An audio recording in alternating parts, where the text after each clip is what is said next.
Glória a Deus. Amém. Oremos ao Senhor. Amém. Querido Deus, como é bom estar na Tua presença. Aleluia. Aqui nesse lugar, Senhor. É um pedacinho do céu. E o Senhor está aqui também. E é muito bom poder ouvir todas essas coisas, Senhor. Todos esses desafios.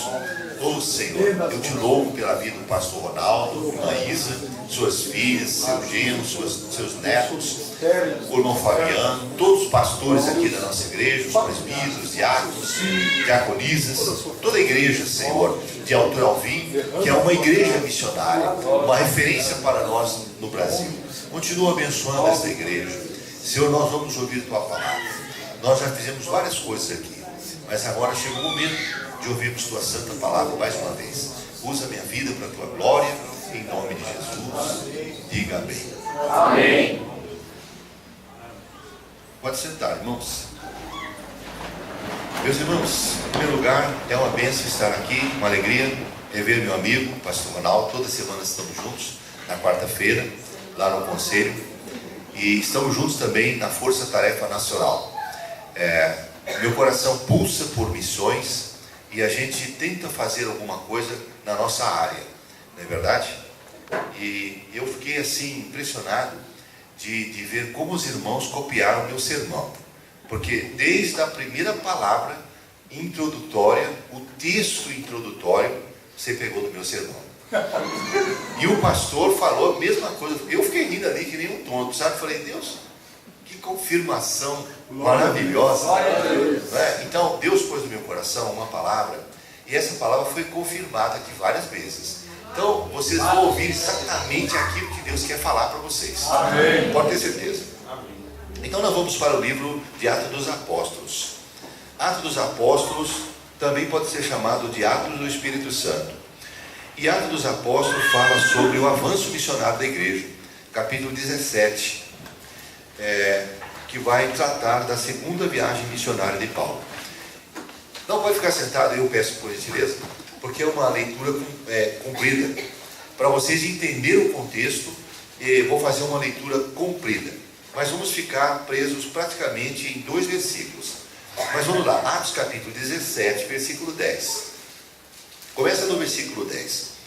E diz assim: E logo durante a noite, os irmãos enviaram Paulo e Silas para a Bereia. Os irmãos aqui é a igreja, quem envia é a igreja. Olha só, 2 missionários, Paulo e Silas para a Bereia. Ali, chegados, dirigiram-se à sinagoga dos judeus.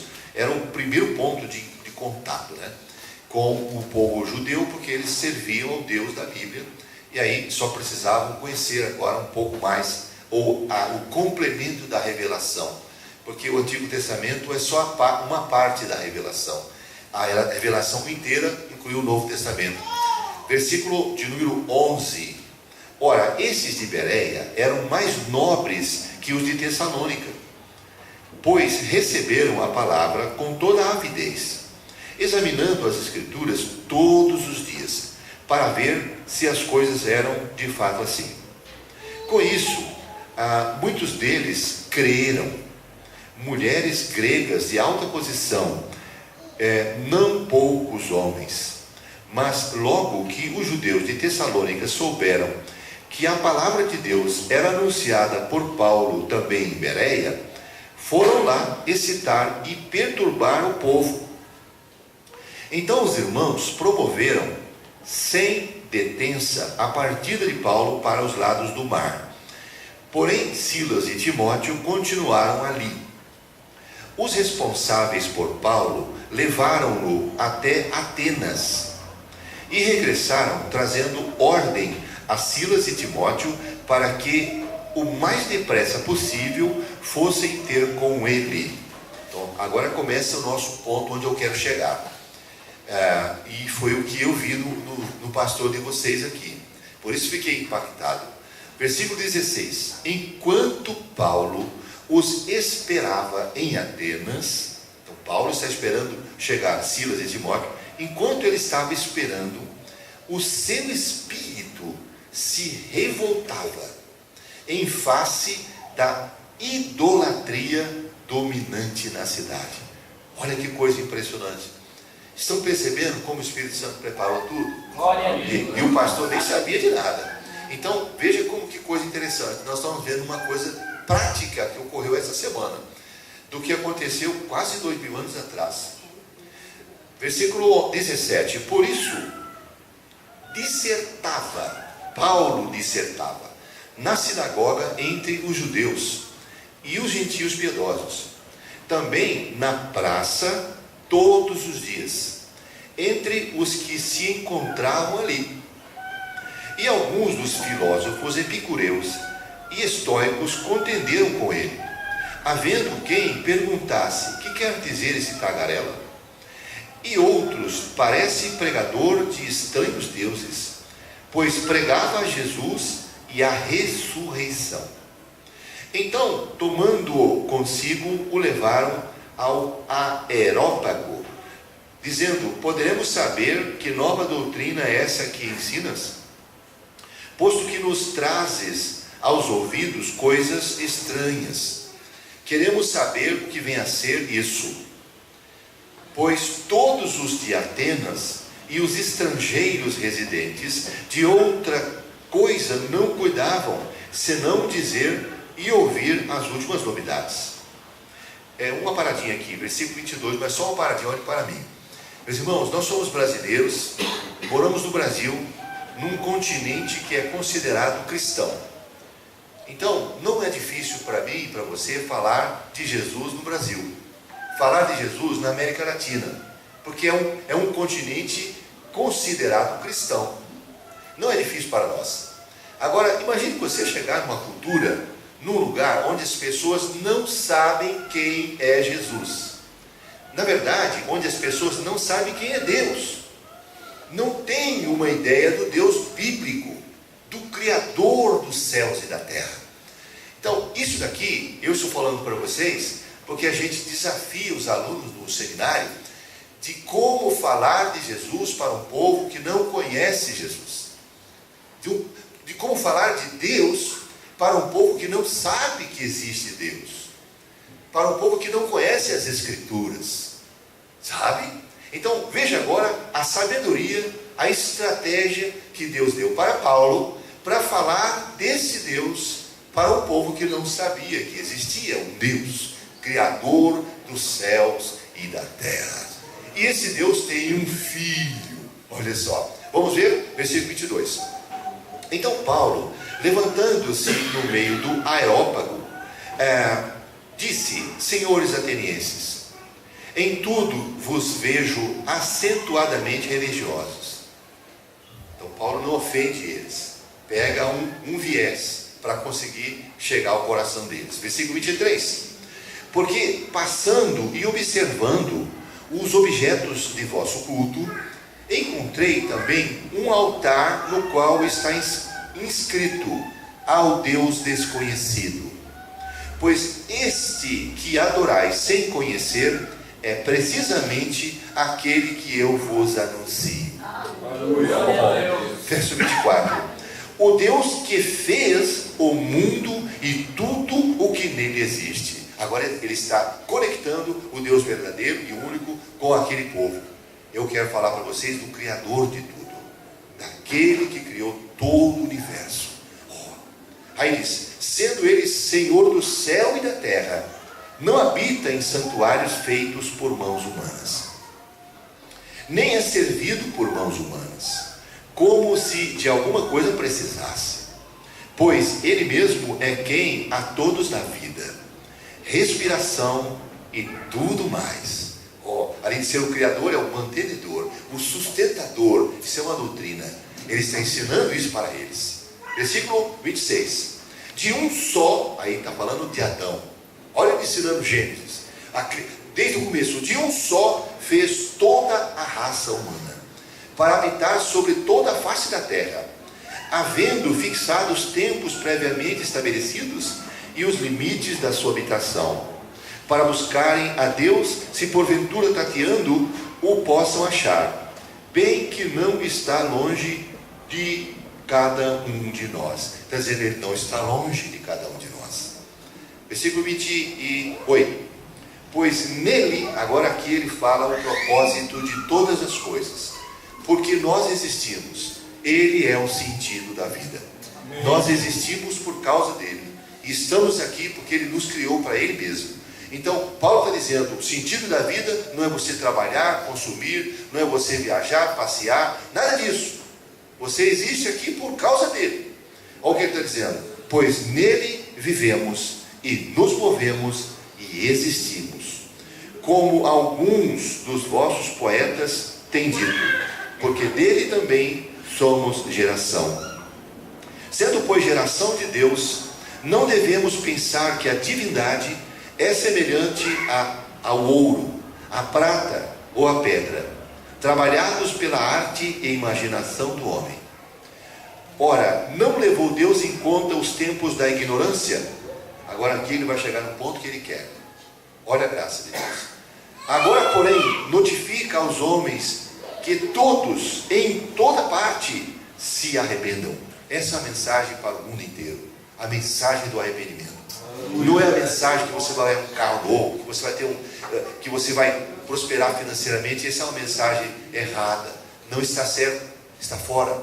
A mensagem é: arrependam-se dos seus pecados e creiam no Evangelho.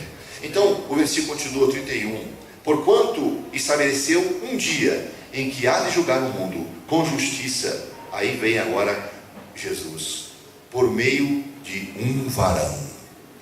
O varão é Jesus. Que destinou e acreditou diante de todos, ressuscitando-o dentre os mortos. Finalizamos aqui a leitura, pois é uma leitura longa, mas você entendeu o contexto. E é em cima disso que eu quero falar alguma coisa da parte de Deus agora. Diga assim: Deus, meu coração, minha mente estão conectados com a tua palavra, com o teu Espírito. Fala ao meu coração e ajuda-me. Não quero ser um ouvinte negligente, mas praticante, com a tua ajuda. Em nome de Jesus. Amém, Jesus. Meus irmãos, é o seguinte, eu descobri por várias razões, estudando, aprendendo, lendo a palavra, que a igreja tem praticamente 3 missões. Se nós pudéssemos resumir a missão da igreja, seria basicamente 3. Primeira missão da igreja: levar o descrente à fé em Jesus, ganhar almas. Essa é a primeira missão da igreja. Segunda missão da igreja: levar o crente à maturidade espiritual. Esse é o discipulado. E a terceira missão da igreja: levar o crente espiritual para o ministério. Muitas pessoas dão um problema no ministério porque não são espirituais, porque pularam do primeiro e pularam o segundo e foram direto para o ministério. Então não aprenderam a orar, não aprenderam a ler a Bíblia, não aprenderam a ter compromisso com a sua igreja local. Então isso é uma coisa séria. E quando falamos de ministério, não estamos falando somente de diáconos, de diaconisas, presbíteros, mas todas as pessoas que exercem alguma função dentro do reino de Deus. Então, a missão da igreja basicamente é essas 3, tá certo? Todos os programas que existem para ganhar almas devem ser incentivados. Nós temos que incentivar de várias formas ganhar almas para Jesus.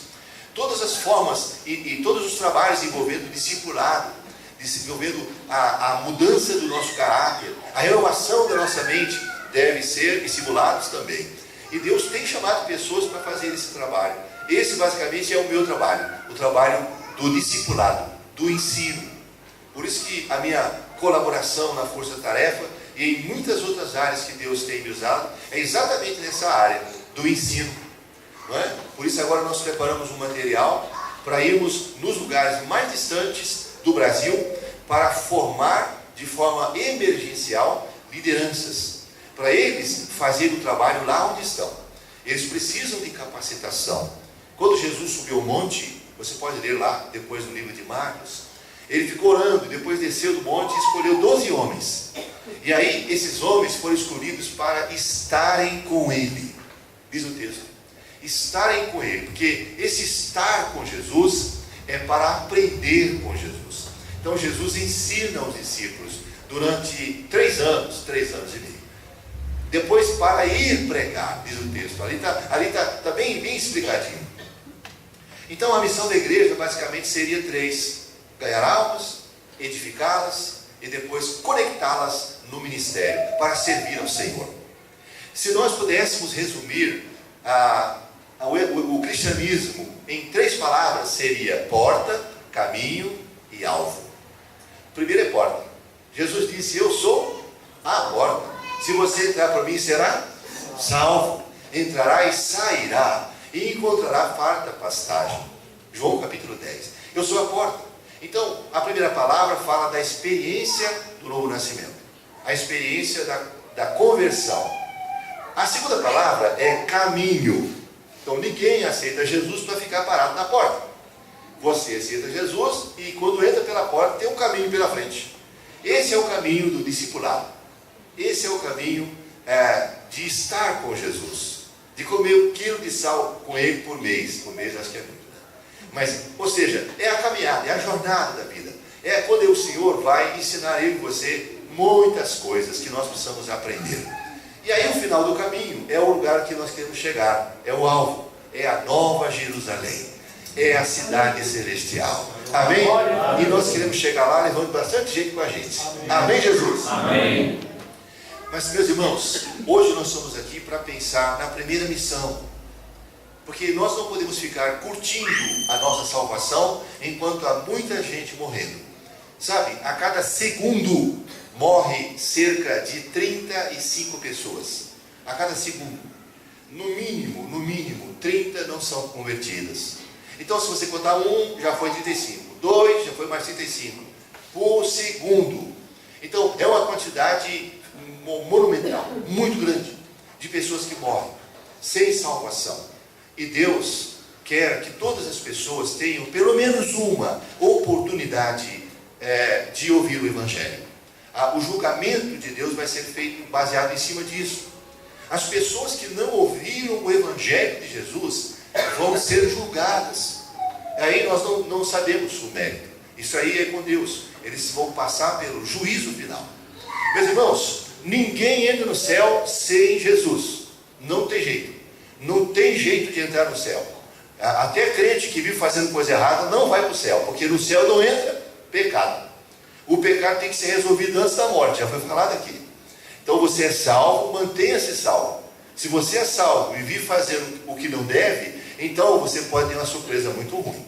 Você é salvo e permaneça salvo. E continue firme nos caminhos do Senhor, desenvolvendo a sua salvação, como diz a Bíblia. Mas hoje eu quero falar com vocês sobre a nossa primeira missão. E a primeira missão vai depender do que está no versículo 16 e 17. Vamos ler mais uma vez?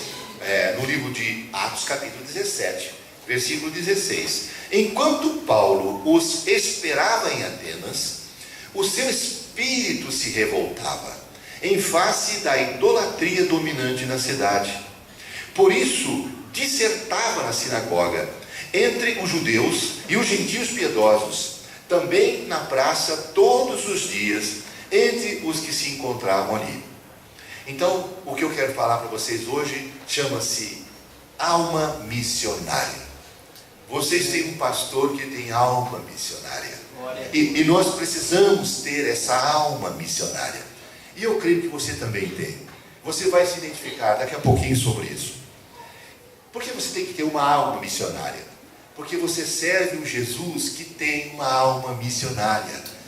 Foi isso que aconteceu logo quando o Fabiano leu, logo no comecinho, está aqui na minha anotação, no livro de Mateus capítulo 9, versículo 36, né? No momento do ministério de Jesus, ele deixou transparecer a sua alma missionária, porque ele diz assim, vendo ele as multidões, compadeceu-se delas. O texto diz, compadeceu-se delas, porque estavam aflitas e exaustas, como ovelhas que não têm pastor. Então, eu vejo 3 palavras aqui que destacam a visão de Jesus. Primeiro, ele percebeu pessoas que estavam aflitas pelas tribulações da vida. Aflitas pelas tribulações da vida. Você já pensou algum momento, por que as pessoas usam drogas? Por que as pessoas bebem? Você já parou para pensar? Por quê? Porque eles não sabem orar. E eles estão desesperados. Estão aflitos. E eles não sabem o que fazer.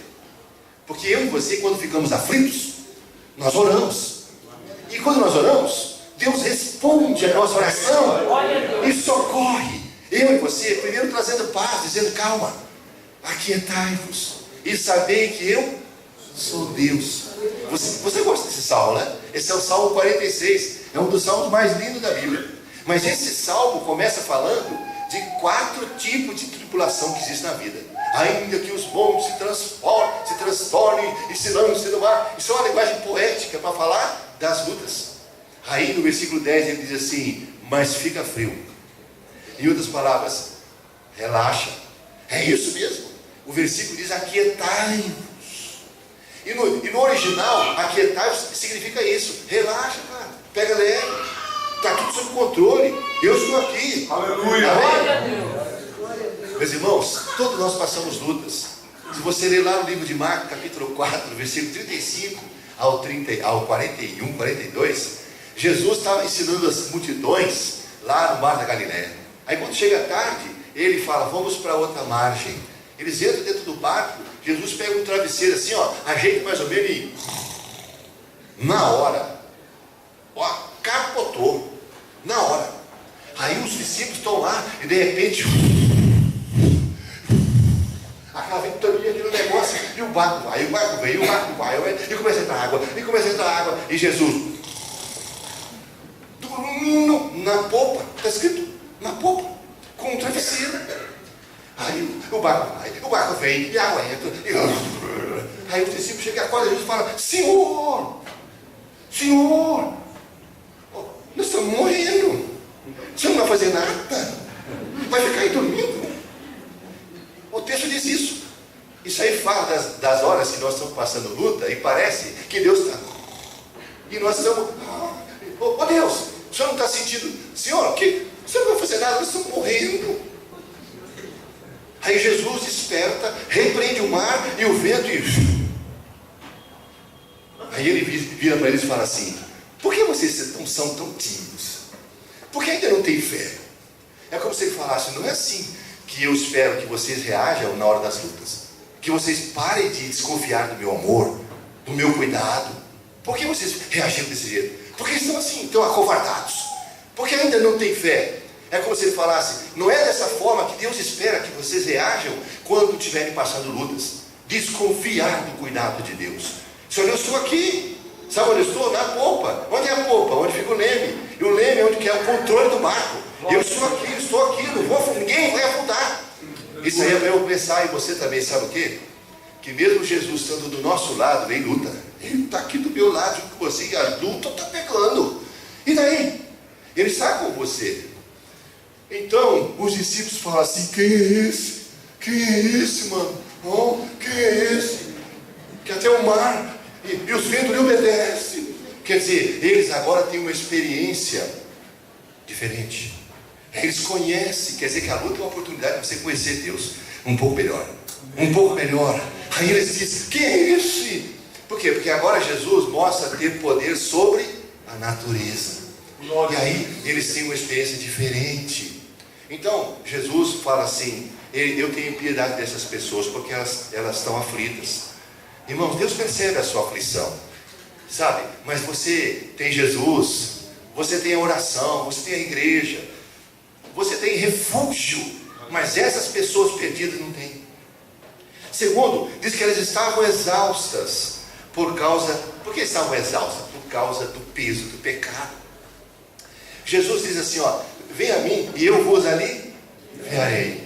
Por quê? Porque tomar sobre vós o meu jugo, porque o meu fardo é leve e meu jugo é suave. Então é como se ele falasse: eu vou aliviar para vocês. Mas as pessoas que não têm Jesus estão carregando um peso, se arrastando para lá e para cá. E por último, eles estão perdidos, não têm direção, porque ainda não foram alcançados pela graça de Deus. Diga: Deus não dá um mapa da vitória. Ele dá uma bússola. Então, entenda isso. Eu e você temos a bússola aí, é para cá, vamos para cá. Ele dá direção, dá orientação, mas os perdidos não tem nada.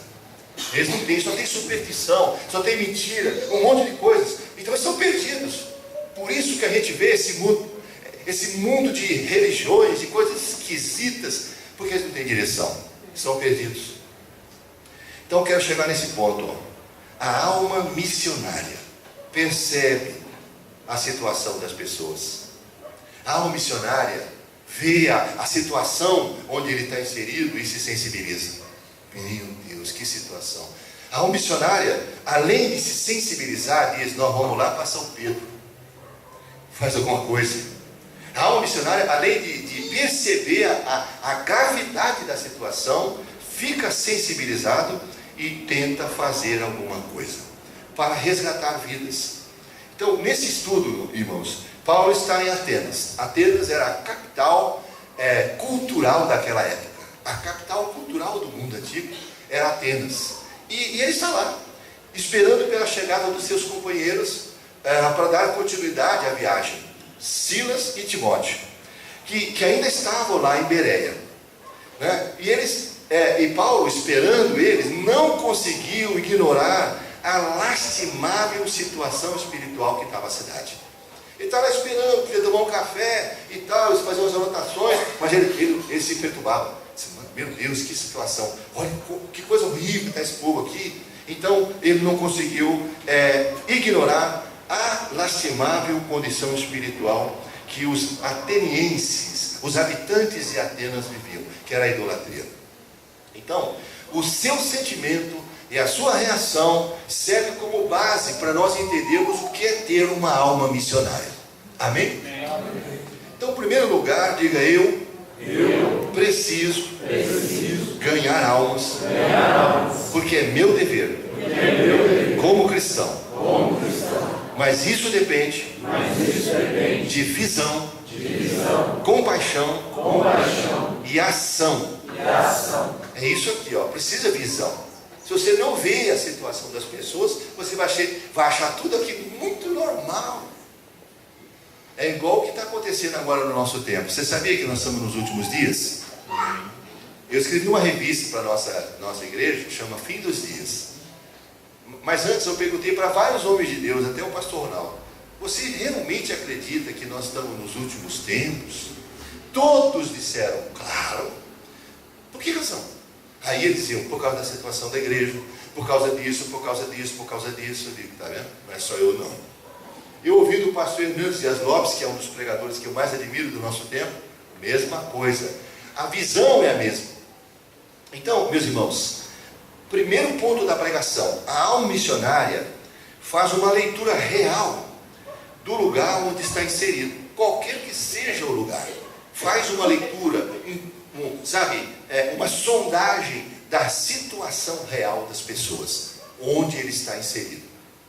Paulo e Barnabé foram os primeiros missionários enviados pela igreja no mundo gentílico. Lá no livro de Atos, capítulo 13, de 1 a 3, eles são os primeiros missionários.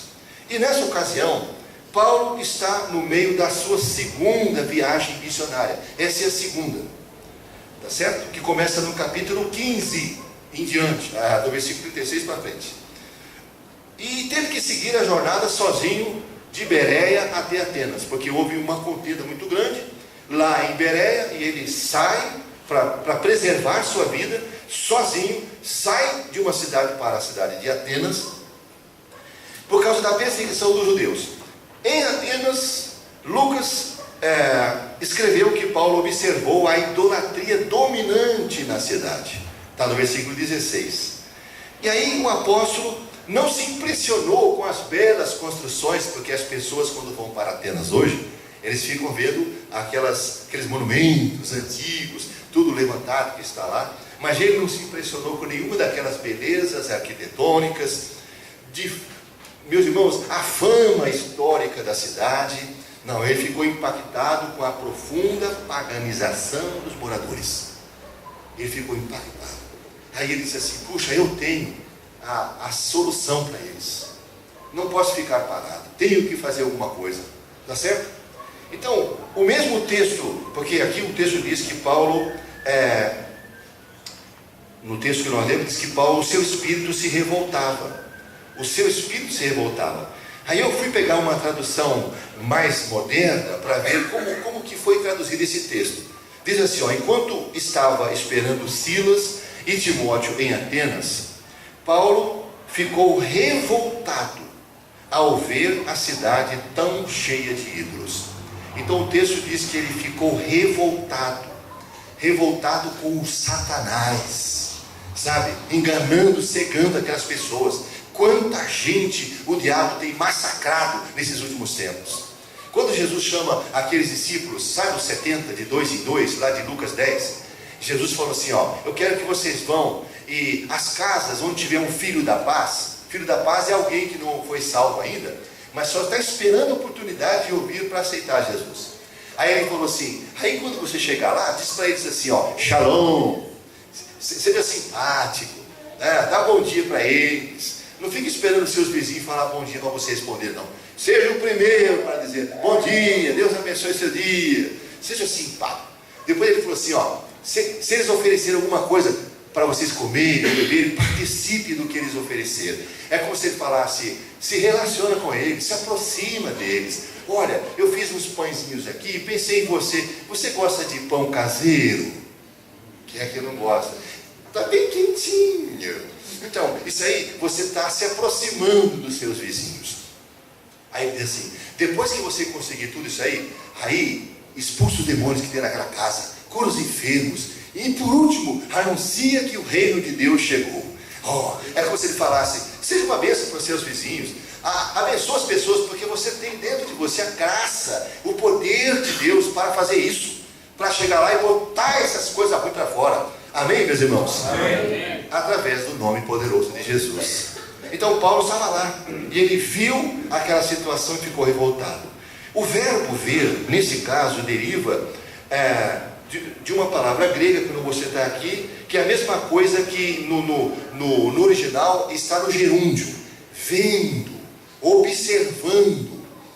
Então, tem um livro que comenta palavras importantes do grego, chamado Chave Linguística do Novo Testamento, e eles comentaram esse verbo aqui, que diz assim, provavelmente Paulo podia distinguir as estátuas de deuses das estátuas de homens comuns, porque estas últimas não tinham inscrições.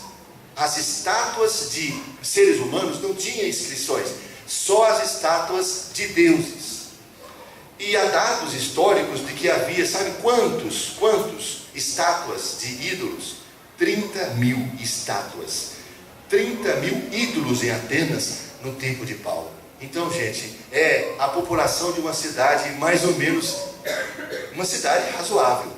30.000 ídolos de deuses.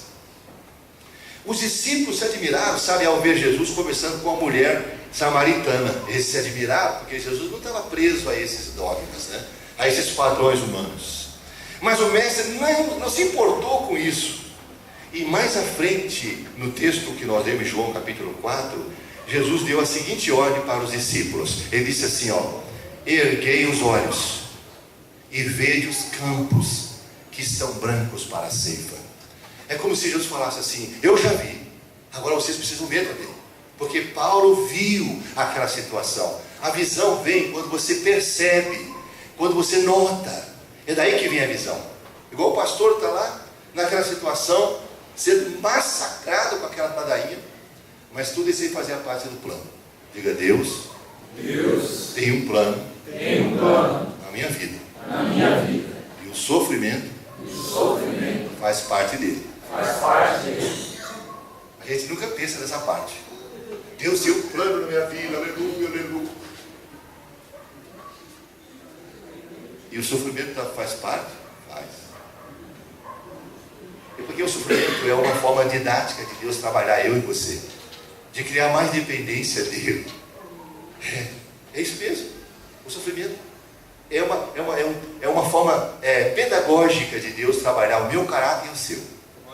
Então, meus irmãos, O pastor sofreu ali, porque é para sentir mesmo na alma. Olha a situação que está esse povo aqui, não é?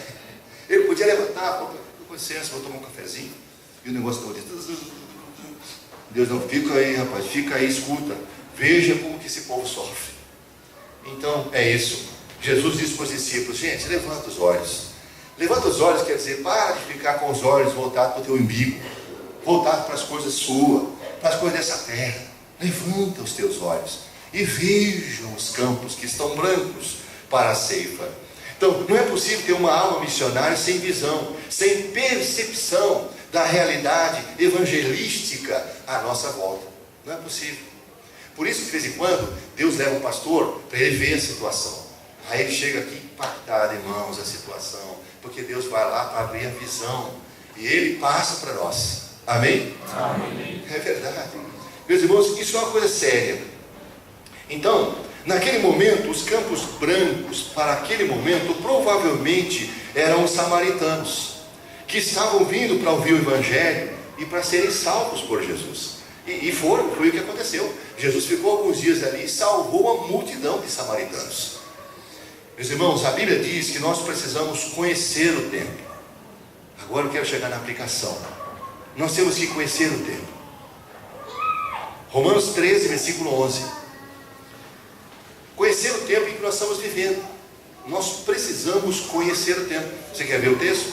Romanos, capítulo 13, versículo 11. E digo isto a vós outros, que conheceis o tempo.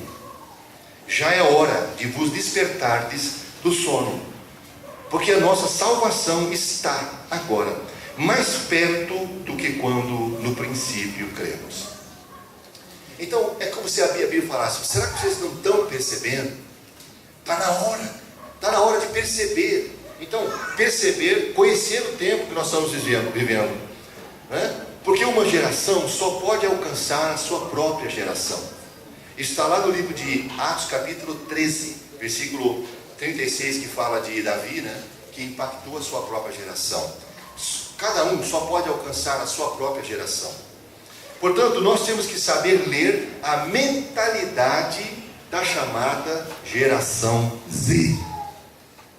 Sabia que nós estamos vivendo nessa época da chamada geração Z? O que é a geração Z? A geração da filha do pastor. É a geração que nasceu de 1990 para cá. Essa é a geração Z. Do final do século passado e do começo desse século.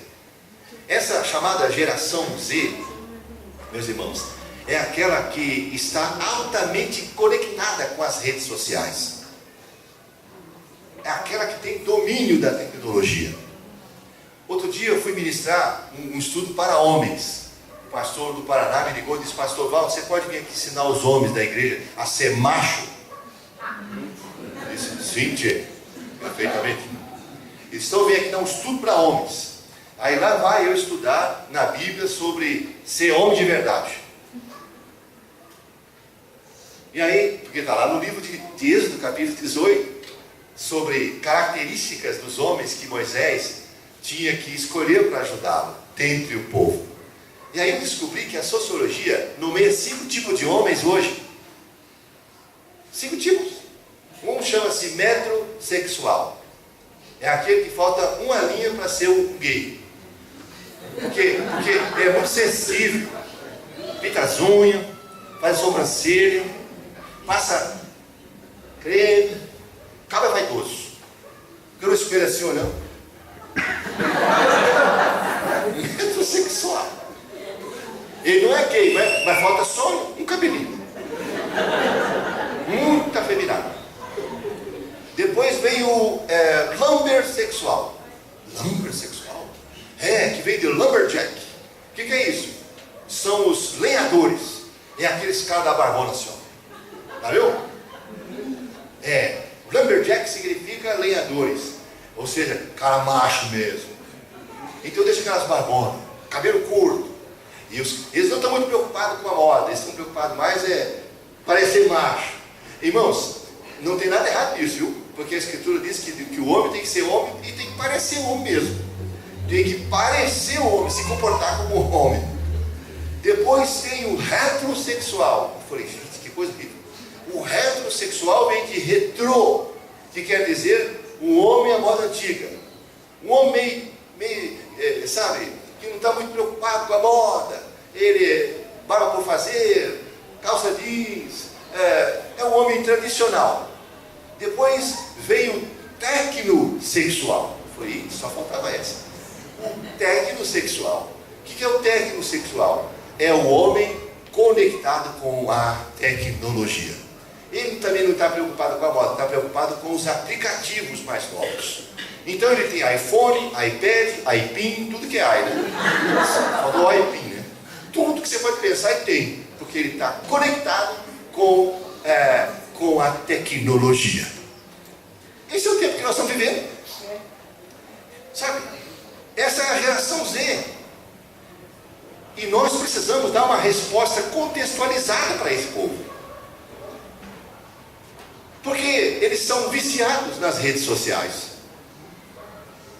Eles estão acostumados com acesso rápido à informação. Eles vivem relacionamentos descartáveis. Meus irmãos, toda semana eu e minha esposa estamos num lugar falando para os casais. Diga aí para sua mulher, tu é linda, tu é cheirosa, eu te pego. Eu tenho que ir lá falar para ele. Diga isso para sua esposa, dá um abraço nela. Segura aí que eu vou orar. Irmãos, falar para as pessoas, um amar o outro, um respeitar o outro, uma coisa tão simples, tão básica. Mas eu tenho que ir. Porque os pastores estão apavorados com as pessoas que casam e daqui a pouco descasam. Casam e descasam. Mas a Bíblia não permite isso. E o IBGE está dizendo que os evangélicos se divorciam mais do que os espíritas. O que está acontecendo? Está acontecendo que tem um monte de gente sentada nesses bancos aí, que ouve a palavra e entra no ouvido e sai no outro. Eles não estão levando a sério a palavra do Senhor. Meus irmãos, essa geração que nós temos que alcançar tem domínio da tecnologia. São muito críticos, são exigentes, são autodidatas. Você vai falar para o jovem tudo, ele já sabe tudo. Já sabe tudo, porque fica ali pesquisando, conhece tudo. Não gostam de seguir hierarquias. Eu estou só citando um pouquinho para nós sabermos que nós estamos vivendo um tempo diferente. Mas nós temos que dar uma mensagem para esse povo. Temos ou não temos? Amém. Uma vez eu ouvi o pastor Jeremias Pereira da Oitava de Belo Horizonte dizendo: a igreja do futuro está na mão dos jovens. E diz que nós que somos velhos não podemos ajudar muito eles, porque apesar de termos experiência, a nossa experiência está ligada ao passado. No tempo do missionário, aleluia. O missionário já está com Jesus faz mais de 20 anos. O missionário Davi Miranda também já está com o Senhor. Agora é outro tempo. Então nós precisamos de uma unção do alto para agora, para alcançar o povo da agora. Amém, irmãos? Amém. Então vamos para a segunda parte. Eu disse que a alma missionária precisa fazer uma leitura correta do tempo que está vivendo. Segundo, a alma missionária deve sensibilizar-se com o estado espiritual do mundo que está à sua volta. Não pode só fazer a leitura e falar assim: bem, eu já sou salvo, o resto que se lasque. Isso não é alma missionária. Sensibilizar. Lucas escreveu que Paulo não somente percebeu, mas também que seu espírito se revoltava diante da idolatria, dominante que havia em Atenas. Então esse estado de espírito é o mesmo que ficar indignado, consternado, muito triste. É isso. No grego, a palavra revoltar-se é o mesmo que estar irado e ficar revoltado. Isso se dava pelo fato de que a idolatria é uma afronta à lei de Deus. Você sabe que os primeiros mandamentos da lei de Deus diz: não terás outros deuses diante de mim, não farás imagem de escultura. Os 4 primeiros mandamentos da lei de Deus falam do amor do homem em relação a Deus. Então é uma afronta à lei de Deus, ao mesmo tempo que era um engano diabólico. Porque Paulo fala lá em 1 Coríntios capítulo 10, versículo 20, que tudo que os gentios sacrificam aos ídolos, sacrificam aos demônios e não a Deus. Jesus também se sentiu assim quando entrou na área principal do templo e viu os cambistas trocando dinheiro e os comerciantes vendendo animais, mas de uma maneira escandalosa. Então a Bíblia diz que ele entrou e expulsou eles, dizendo: tirem daqui, tirem tudo isso daqui, parem de fazer da casa de meu pai um mercado. Em seguida ele declarou o Salmo 69, versículo 9, nas suas próprias palavras: o meu amor pela tua casa, ó Deus, queima dentro de mim como fogo. Ele diz isso. Então, meus irmãos, eu e você precisamos nos sensibilizar com a situação em que o mundo está vivendo. Não podemos ser insensíveis ao ponto de não nos perturbarmos pela condição calamitosa em que o mundo está vivendo hoje. Está escrito que quando Jesus viu a viúva de Naim à frente do féretro do seu único filho, moveu-se de íntima compaixão por ela. O texto diz isso, moveu-se. É como se ele falasse assim: puxa, que situação, viúva, pobre, um único filho morto, vai mendigar, porque não tem um marido para cuidar dela, e não tem um filho para cuidar dela. Ele moveu-se de íntima compaixão. Isso quer dizer que ele tomou a iniciativa de ir ao socorro dela por compaixão. Não é por mérito dela, não é por nada, mas por compaixão. Então, eu e você estendemos a graça de Deus ao perdido por meio da evangelização baseado na compaixão. Amém? Amém. Você vê a situação e diz: gente, eles não têm Deus, por isso vivem dessa forma, por compaixão. Vamos agora para a parte final, né? A parte final diz assim: a alma missionária não fica estática diante da oportunidade de ganhar vidas para Jesus. A alma missionária faz alguma coisa. O texto diz assim: diante daquele quadro de absoluto paganismo, o apóstolo decide fazer alguma coisa.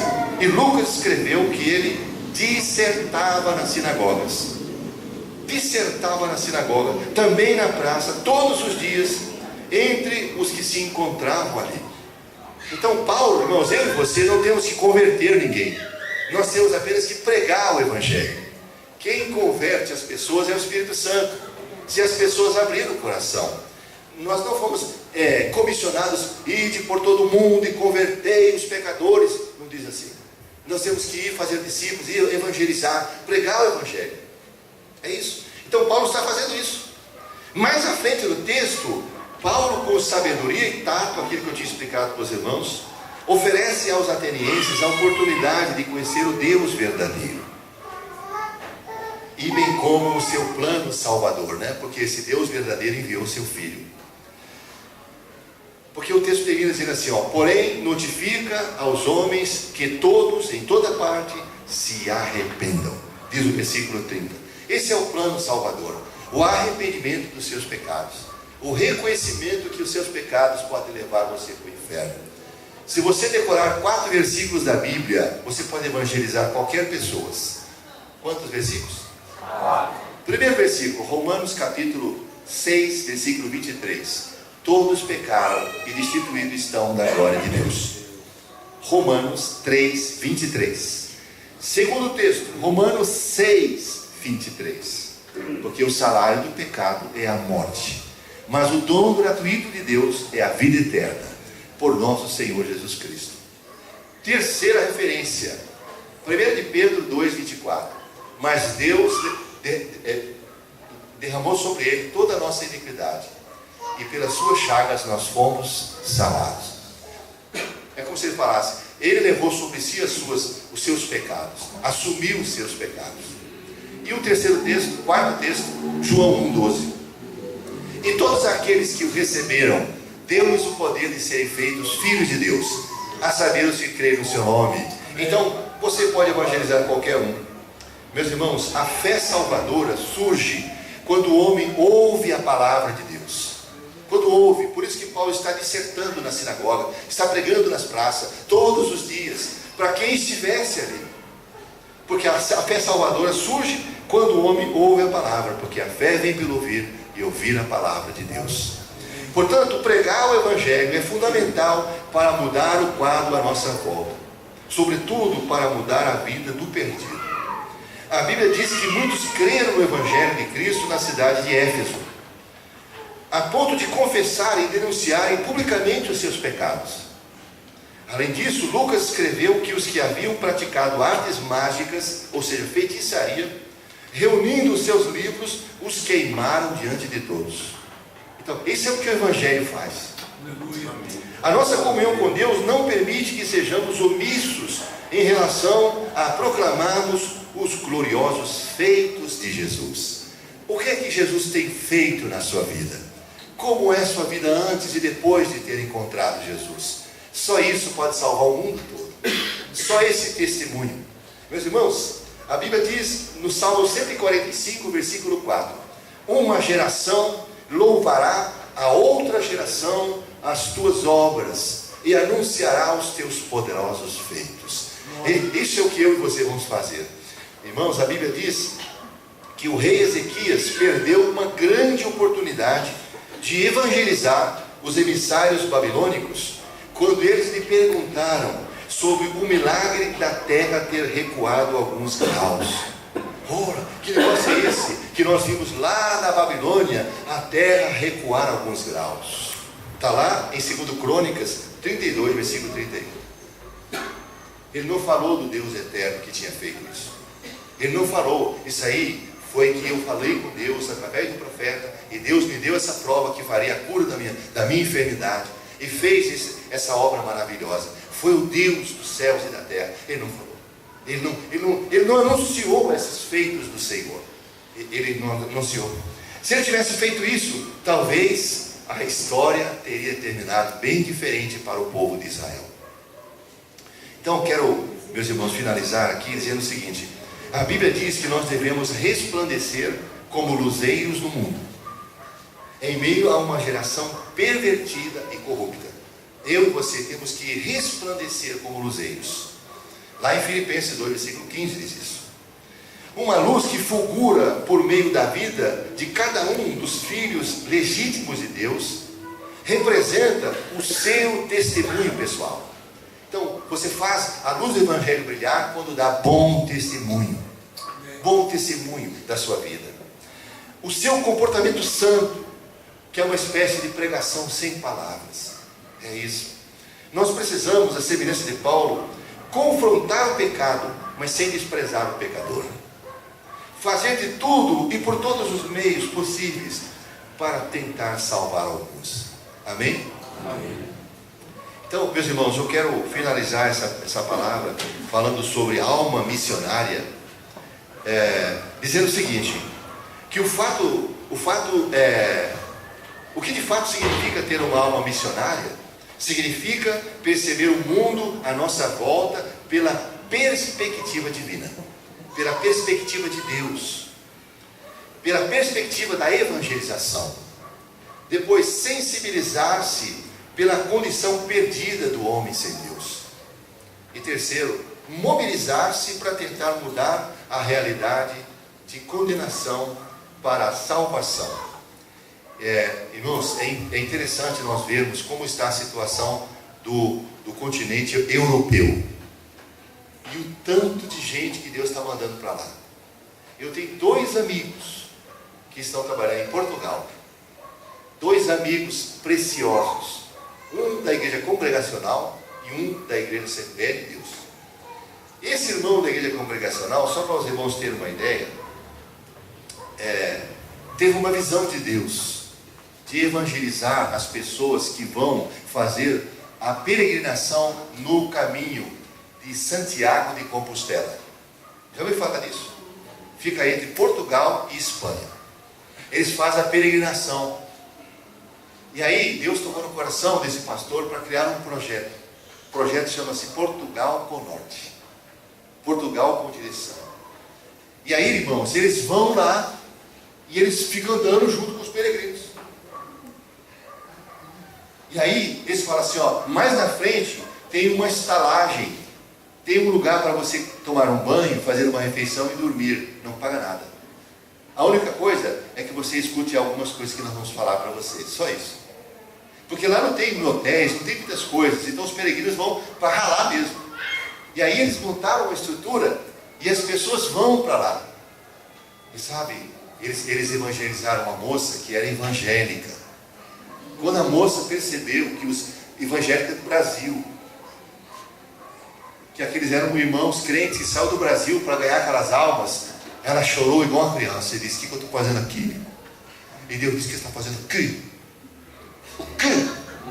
E ela chorou e reconciliou, e de lá mesmo pegou o carro e voltou para o Brasil. O que eu estou fazendo aqui? Sabe, vê como a pessoa se distancia do caminho do Senhor e aí fica tateando nas trevas, procurando, porque o vazio do coração do homem só tem um que preenche, e o nome dele é Jesus de Nazaré. Amém, Jesus? Amém. Então quero orar com você. Diga assim: Deus, eu preciso ter uma alma missionária. Não posso olhar à minha volta e não perceber a situação calamitosa que os perdidos vivem. Ajuda-me a sensibilizar-me, a fazer algo para mudar essa situação. Eu creio no teu poder, e eu sei que é possível fazer algo. Ajuda-me, dá-me uma alma missionária, em nome de Jesus. Amém.